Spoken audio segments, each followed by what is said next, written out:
guys, welcome back to my channel and welcome to my Wednesday post, which is usually a different topic. And as a follow-up to the video I did last Wednesday on how I read so much, I'm going to do a follow-up post on where to get free books, because reading, between 200 to 300 books a year. I read a lot of books for free. I don't actually buy or pay for a lot of them.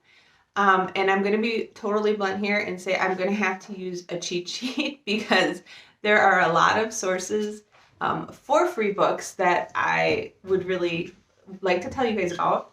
And a lot of these are ones I've used personally. Some of them are ones I know about that are very popular. And I did do a little bit of additional research just to see what other new ebook sites are out there, and because they pop up all the time. And I actually found some cool stuff that I ended up signing up to use as a result of doing research for this video. So with that said, I'm going to break this video down into 3 different sections. The first will be where to get free paperback books. Actually, it's 4 different sections. The first will be where to get free paperback books. The second will be where to get free ebooks. The third will be almost free books. And then the fourth is where to get review books. So like if you are interested in becoming a blogger or reviewer, or you do a lot of reviewing on Amazon or Goodreads, like I. All right, so as you might expect, the smallest category is where to get free paperback books. The most obvious place is your library. Libraries are great. I use my library a ton. It actually was very painful early on in the pandemic when the library was shut down, because I read a lot and I like to get books from the library. And there are cases where I read a book at the library and then I buy it, but it's a great way to read the book and find out if you like it and if it's worth having long term. So, definitely everybody in my family has a library card, and it's just a great way to do it. And if I don't know if you know it, but your library, even if they're smaller, they don't have books, they can request them through the system from other libraries. So just a great resource. The other place we get free books occasionally, and I don't do this as much because the selection isn't as good, but are my little libraries, the free little libraries around. And I'll put a picture of one over here. They basically are just the little stands that are sitting around the neighborhood where people can put books in. We actually have 2 little libraries within like less than a mile walking distance of our house. They're always full of books, and the books rotate in and out pretty frequently. The only thing, of course, is the quality of the books is whatever it is, and the selection of the books is whatever it is. But it is a great way to swap and collect books. And I have put review books in there after they come out, like their arcs or whatever, but people can read them. I just can't really do anything with them, and I don't really feel good about recycling them. And we have occasionally looked through and pulled books out of there. So kind of a fun little resource, and you just never know what you're going to get. All right, the third place that you can get free books from, and again, this will kind of depend on if you do review or if you do participate a lot on the site, is Library Things Early Reviewers Program. Now, Library Things is another system like Goodreads. I actually use both Library Thing and Goodreads. Library Thing is a lot more like data and database focused. So that's where I keep all the books I need to read and all the books that are shelved and where they are in my house and all that stuff on that one. Goodreads is much more socially driven, although they do have a lot of the same features. Nice thing, Library Thing does have an early reviewer program. And all this is a list of books they publish every month that you can go in and you can request a copy. And all of these places, I will put links down in the description below so you can link to them if you want to see them. So it's a really good resource to get books. Again, though, they do grant more wishes or grant more books to people who are really active on the site. So if you're not super active, there's a good chance you might not get the books. They have started doing ebooks on there too, but it starts out at primarily paperback books. And that leads me to the fourth place, which is the Goodreads giveaways. Again, you can sign up for giveaways to get books that you want. Whether or not you get them is kind of up to the person doing the giveaway. And a lot of times, if it's a publisher doing it, they do it based on your level of activity on the site or your profile. So the library is easy to use. The little libraries are easy to use. The last two are maybe a little bit harder if you're not super active on these sites, but Library Things Early Reviewers and Goodreads are both very good places to get paper copies of books. All right, now we're going into the biggie section, which is ebooks. And there are a million places to get ebooks. I'm going to try to go through this rather rapidly if I can, because I think I have 15 different places that you can get free ebooks, because that is definitely the most prolific category on here. All right, so the first place is Overdrive or Cloudlibrary, whichever your library uses. A lot of libraries have e-book lending applications that they use. Overdrive works with Kindle. Unfortunately, my library uses Cloudlibrary, and I actually did buy a Kobo so I could easily read ebooks from my library. And definitely, I think it's worth, if you have the funds to invest in like a Kindle or in a Kobo e-reader, it's worth it. You can get all these books electronically from your library. The wait lists aren't as long. Definitely worth it.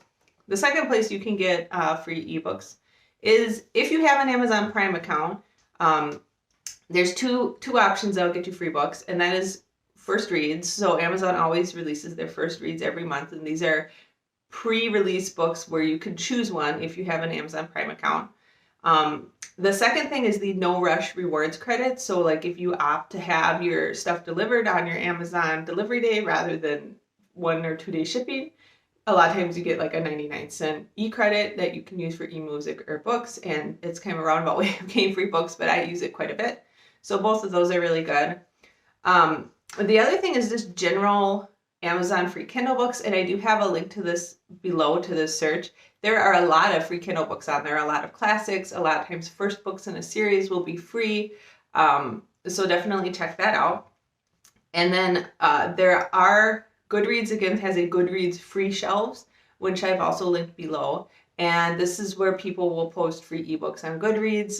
They're available to download and read. And I really haven't used this a lot. I know about it. I just don't find that there's a very good selection on there. Google Play Books. Again, I have bought books through Google Play for my Kobo, and they do have a lot of free books. Again, it's usually classics. It's usually free first books in series or short stories or novellas, stuff like that. But I did put a link below to free Google Play Books. So that's another option. And then just Google Books. So Google Books is mainly they have a lot of like old textbooks and out of print journals and stuff like that. And this is one that I end up using quite a bit for work, because I work in science, right? And a lot of times when I'm trying to look up some like optical calculation or some dispersion calculation or some really scientific thing, like I don't want to go hunt down this like out of print textbook that's going to cost me hundreds and hundreds of dollars to buy. Instead, I can just do a search on Google Book, and I can access a lot of these textbooks that are out of print or open source very easily. So that's great. Seventh is Project Gutenberg. Everybody's probably heard of that. I actually don't use it very much, but there are a ton of books on there. Eighth is Smashwords. So Smashwords is mainly used by authors who put up stories. So I know like when I started reading Alona Andrews, a lot of their short stories and novellas were going up on Smashwords, and I would pull them down on that. And I was wondering if it's still a thing, because I haven't used it for a while, but it is still a thing, and that's another good place to get free ebooks. Ninth is Harlequin online reads. If you are a romance reader, Harlequin does put a lot of new author books or short stories or novellas on their site for free download. I link that down below as well, the list of, it just takes you to the list of what they have for free books to read. Number 10 is BookBub, and this is something that was new to me that I found when I was doing research for this. You basically sign up for a free account, and it sends you newsletters of available free books that are curated to the subjects and genres that you're interested in. And it kind of goes out and just scours all these free book sites to kind of congregate them into one place for you. So I ended up signing up for an account for this to get a daily email about free books that would be interesting to me, and I think it will be really fun to use. The 11th is Internet Archive, and it's just archive.org. I have a link to it below. Open Library actually pulls from Internet Archive, and they have millions of free books. Again, these are mostly like open source, out of print, classics, that kind of thing. But I think like new authors can put stuff up there and that kind of thing. All right, so 12th is minibooks.net, and this has lots of both open source books and books from new books from new authors, and it is compatible with Kindle. And so another place to pull free books from. I have not used minibooks.net. Feedbooks, and this is another one I have not used, but is fairly popular. Interestingly enough, this one focuses on free books that have fancy typesets, and it's based in Paris, France. So if you're interested in that kind of thing, I did go browse through it. They do have quite a wide, selection of genres. It's kind of interesting. And 14th is Riveted, which is a site run by Simon Teen. They mostly do excerpts from upcoming books, but they do have freebies like novellas for series, short stories, and occasionally even full books from new authors. I went ahead and I did sign up for their newsletter. You can get a newsletter that just tells you like what it is. And 15th, I was actually really excited about. I didn't know about it, but I was excited about. And that is both like Tor.com and Tor.com's ebook club. So Tor.com has a variety of free like novellas and short stories on there. But then they also have an ebook club that's free to sign up to, where they offer a free ebook each month. So that sounded really cool to me. I've been really impressed with some of the authors that Tor.com has signed. So that's another great option. All right. Those are all the ebooks, and hopefully I didn't go through it too fast. All right. So now I'm going to go into like almost free books. So where you can get books for super cheap. And this is a mixture of paper and ebooks. The first one is paperbackswap.com.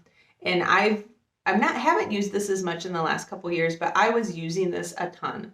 And the way this works is you list books that you're willing to send to people, and then you can either request books that are in stock from other people, or you can put books on your wish list, and when it becomes available, like somebody posts that book to the site, you'll get a notice and you can request it.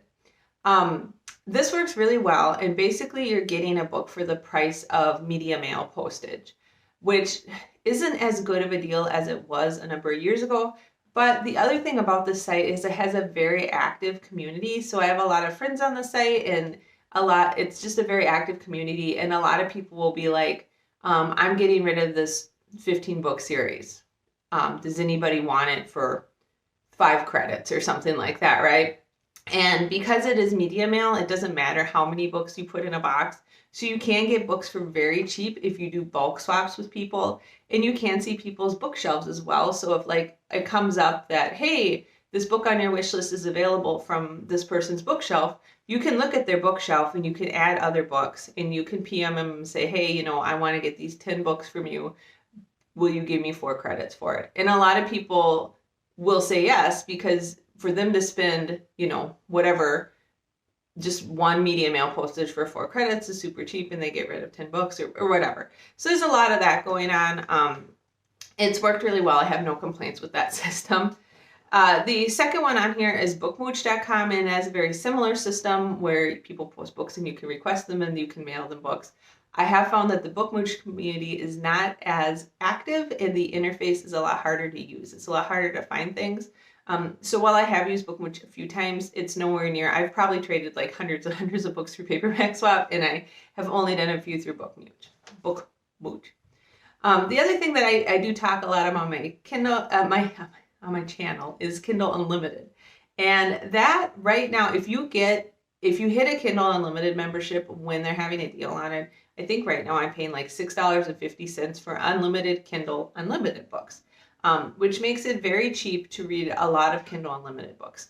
Now, the downside to this is it is only the Kindle Unlimited library. And while there are some very good authors that publish through Kindle Unlimited and make their books available through Kindle Unlimited, there do tend to be a lot of mediocre books as well. So I guess take that with a grain of salt. Right now, I'm continuing to use it. It was kind of my replacement for the library during the pandemic.